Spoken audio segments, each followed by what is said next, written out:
साथियों, सभी पार्टियों ने अपनी अपनी रणनीति बनानी शुरू कर दी है, शुरू ही नहीं कर दी, मैदान में भी सबका प्रचार जनसंपर्क दिखने लगा है।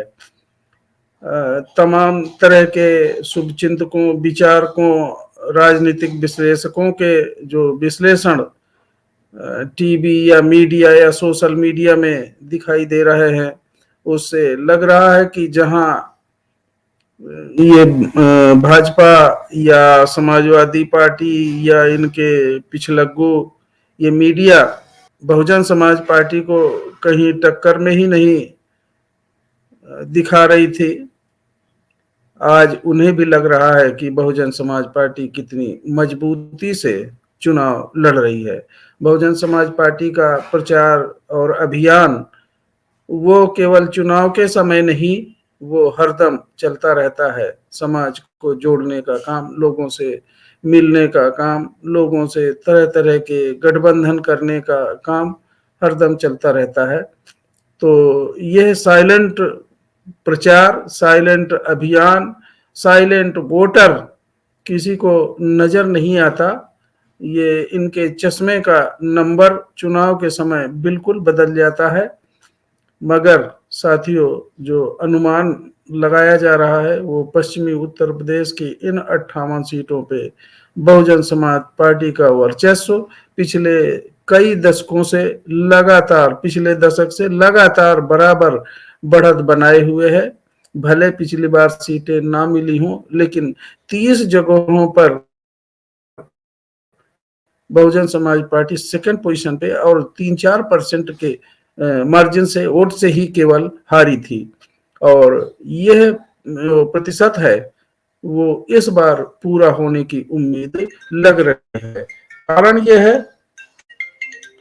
कारण उसका स्पष्ट है कि जो बहुजन समाज का बेस वोट थोड़ा बहुत अगर कहीं 2017 में इधर उधर खिसक गया था, वो पुनः वापस आ गया है बड़ी मजबूती के साथ।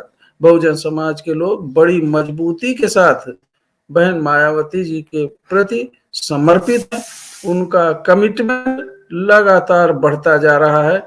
इस चुनाव में तो देखते बनता है, बहुजन समाज पार्टी के जो समर्थक हैं, उनके जो अनुयायी हैं, मिशनरी लोग हैं, वे लगातार रात दिन एक किए हुए हैं इस अभियान में कि बहुजन समाज पार्टी की पूर्ण बहुमत की सरकार 2022 में बननी है और बहन कुमारी मायावती को 5 बार मुख्यमंत्री बनाना है।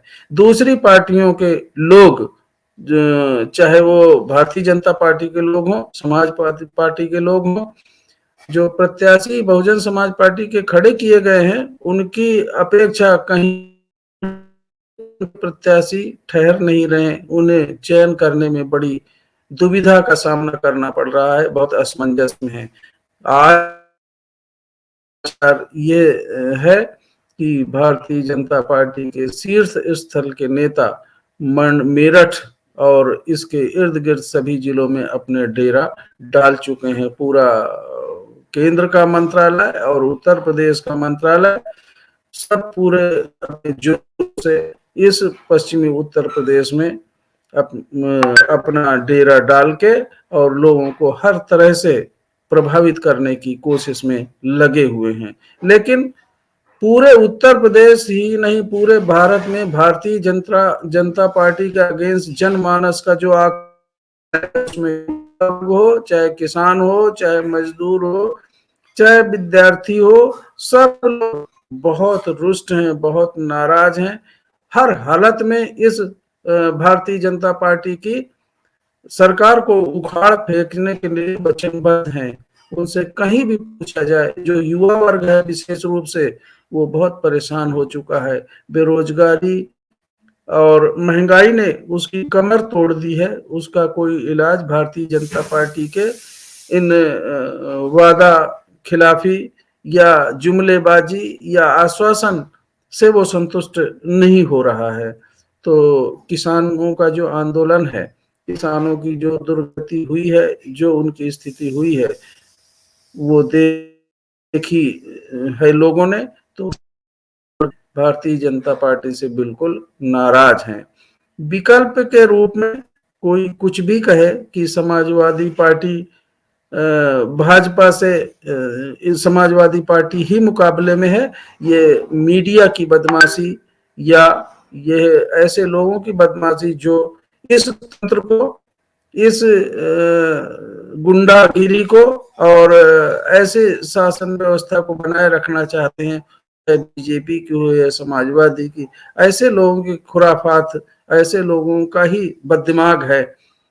तो समाजवादी पार्टी के भी शासन को लोगों ने देखा है पिछले 2012 से लेकर 17 तक जो गुंडागिरी चली है उस शासन में, वो लोग भूले नहीं हैं। अंत में बहुजन समाज पार्टी का शासन लोगों को याद आ रहा है 2007 से 12 तक में, और बहन जी का शासन, प्रशासन, उनकी शक्ति, उनकी जो क्षमता है, नेतृत्व क्षमता है, उनका शासन प्रशासन में जो दबदबा है और जो गुंडा राज खत्म करने का, कानून का राज स्थापित करने का जो उनका मादा है, वो हर हालत में लोगों को पसंद आ रहा है। पश्चिमी उत्तर प्रदेश में लोगों ने मन बना लिया है बहुजन समाज पार्टी को पुनः सत्ता में लाने का, इस गुंडागर्दी से मुक्ति पाने का, लोगों की बेरोजगारी दूर करने का, शिक्षा की व्यवस्था सुचारू रूप से बहाल करने का, स्वास्थ्य की समस्याओं को इस देश में पुनरुद्धार करने का, शिक्षा के क्षेत्र में चाहे स्वास्थ्य के क्षेत्र में। काल में इस पश्चिमी उत्तर प्रदेश को जिस तरह से नोएडा, गौतम बुद्ध नगर में शिक्षा का एक गढ़ बनाया था, उन्होंने विश्वविद्यालय स्थापित करके नॉलेज पार्क, पूरे इंडिया में कहीं भी इतना बड़ा नॉलेज पार्क नहीं है। नॉलेज पार्क जहाँ पे इंजीनियरिंग कॉलेज, जहाँ पे लॉ कॉलेज, जहाँ पे तमाम पैरामेडिकल कॉलेज और इस तरह के वो ज्ञान का केंद्र बनाया है, और पूरे उत्तर प्रदेश के लोग ही और पश्चिमी उत्तर प्रदेश के लोग उससे लाभान्वित हो रहे हैं। जो विश्व स्तरीय विश्वविद्यालय है उसकी कोई माने नहीं रखता है, उसका कोई मुकाबला नहीं है इस पूरे देश में। जो स्वास्थ्य के क्षेत्र में उन्होंने एम्स से भी बढ़ के बड़ा जो हॉस्पिटल, दो हॉस्पिटल ग्रेटर नोएडा और नोएडा में बनवाए थे, वो आज मानक स्थापित कर रहे हैं स्वास्थ्य की सुविधा देने में। गरीब आदमी को भी वो स्वास्थ्य की सुविधा उपलब्ध है जिस तरह से एम्स और बड़े अस्पतालों में उपलब्ध होती हैं। तो चाहे शिक्षा के क्षेत्र में हो, सामाजिक क्षेत्र में जो उन्होंने इंफ्रास्ट्रक्चर के क्षेत्र में, चाहे यमुना एक्सप्रेस वे हो, ग्रेटर नोएडा से नोएडा एक्सप्रेस वे हो, जेवर एयरपोर्ट का उद्घाटन बहन मायावती के समय का ही दिया हुआ है, गंगा एक्सप्रेस वे का जो उद्घाटन बहन मायावती जी के समय की ही योजना है।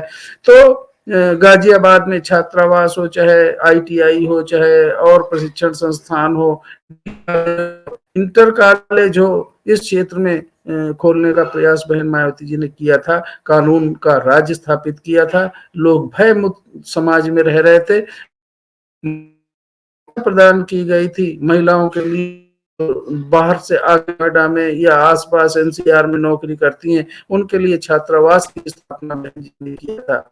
तो इस तरह उनका विकास का जो मॉडल है वो बहुत ही उत्तर प्रदेश में तो बहुत ही अच्छा रहा है, जिसकी लोग सराहना कर रहे हैं और जिसकी वजह से पूरे इस समय राजनीतिक माहौल में बहन जी का कद बढ़ा हुआ है। सर्व समाज के लोग, वो केवल अनुसूचित जाति जनजाति नहीं, पिछड़े वर्ग के लोग और माइनॉरिटीज के लोग, मुस्लिम समुदाय के लोग, चाहे ब्राह्मण समाज के लोग और सर्व समाज के लोग बहुजन समाज पार्टी में ही अपना हित ढूंढ रहे हैं और उन्हें दिख भी रहा है, और वो इसके समर्थन में लगातार अपनी भागीदारी सुनिश्चित कर रहे हैं। साथियों, तो ये मुझे आश्वासन है इस बात का, मुझे यकीन है कि इस प्रथम चरण के चुनाव में तो बहुजन समाज पार्टी का वर्चस्व कायम हो चुका है। बहुजन समाज पार्टी 70% सीटों पे अपनी विजय हासिल करने